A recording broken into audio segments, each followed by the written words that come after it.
而家咧就教大家點樣砌個包裝盒啦。咁我哋咧就會有個盒身啦，然後個手抽，跟住仲有入邊嗰塊底板。好啦，咁我哋第一樣嘢咧係要先將所有你見到膠上邊嘅一塊咁樣一塊膜要搣咗出嚟先，因為呢一塊膜咧其實係保護佢刮花嘅喺運送嘅途中。好啦，咁跟住到呢一個啦，都係一樣，咁啊揾到一個可以搣嘅邊邊啦，跟住成塊咁樣搣出嚟，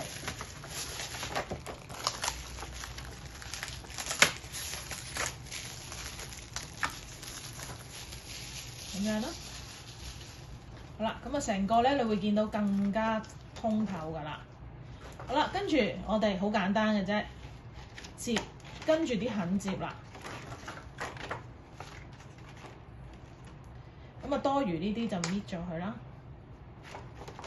好啦，咁樣咧，咁樣歪咗嘅時候咧，我哋可以輕輕撳住個底，咁樣屈一屈佢，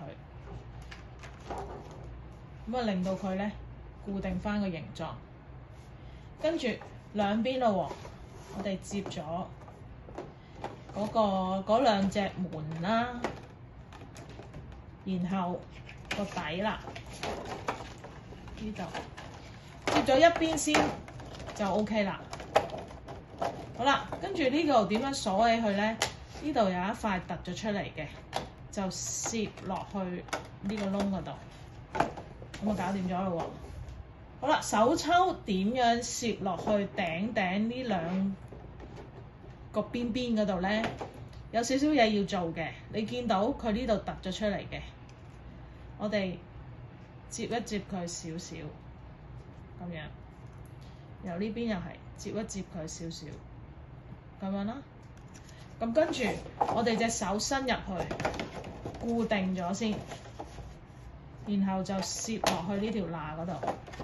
跟住呢邊又係啦，跟住攝落去，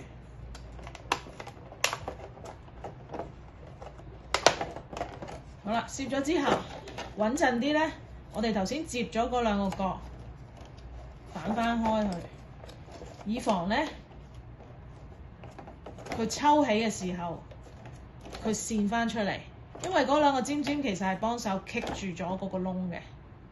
好啦，咁跟住到最後咧，就攝你張底卡落去啦，跟住可能咧就幫嗰位做手工嘅同學仔咧，就攝你呢個燈座落去啦。然後一樣啦，我哋接一接呢個細嘅門口，跟住個底啦，底咁樣接頂啦，然後呢一個攝落嗰條窿嗰度，咁就搞掂咗啦。咁就搞掂咗啦。